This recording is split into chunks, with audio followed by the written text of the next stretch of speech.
Hi, I'm Paul, and I'm going to review the Freewheel for you. Now, I'm a quadriplegic C6-7, so if you have any finger use or any finger function, you're a parent, it's going to be a lot easier for you than it is for me. This is one of the original prototypes when they were developing the Freewheel, and you can get it at gofreewheel.com. I bought this thing early because I wanted to go over grass, and I wanted to be able to get out in the woods more. Alright, this is how I go over grass without the Freewheel. You can see it's much slower, much more strenuous, and sometimes really, really bad.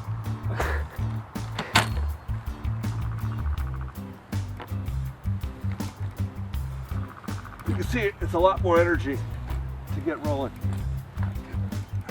So basically there's a couple things I wanted to show you about it. First of all, how to put it on.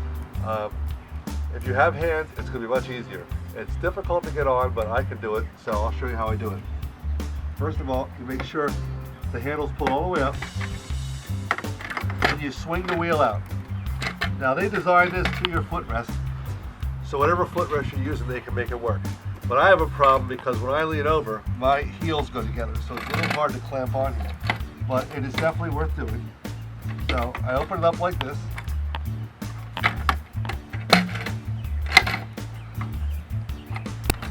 And I try and jam the back hook in the middle bar of my footrest. Okay. When it's back on there, you push it forward.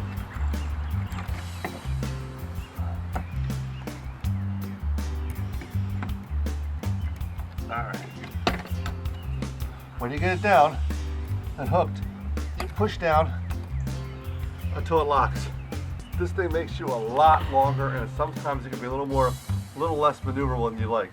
But one of the things I do love about it is going over grass, and I'm going to show you how I do it with grass and how much easier it is than going over it without my Freewheel. So you spin it around, and what happens is, because some smart guy invented it, so that it actually lifts your casters off the ground to clear. And I have a very low footrest, which makes it even better. So you can go over the grass.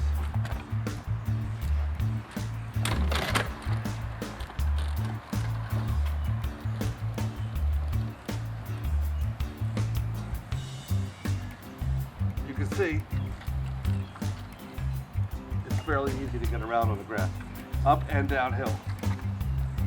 When you try and go up hills, it wants to kick out to the sides, which makes hill climbing a lot more difficult on smooth surfaces if you're trying to go fast. So I'm going to go up this ramp here, and you can see how it's more difficult than without. This is one of the Freewheel's only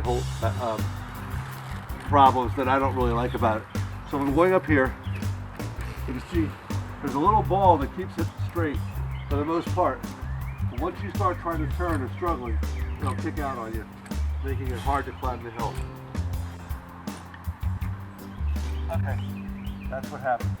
And then you have to push really hard to get it back up again. It wants to take you off the side. You must keep it straight on uphill.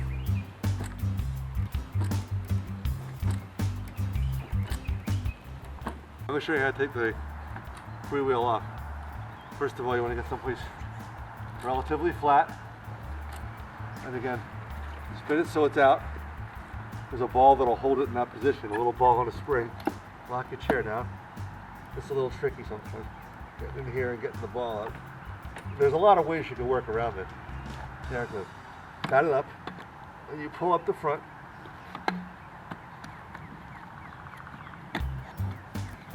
Get it off. Folds up.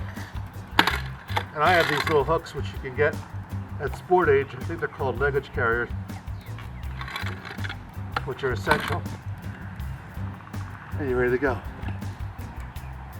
If you're thinking about spending money on Freewheels, they're not cheap, but they are pretty effective.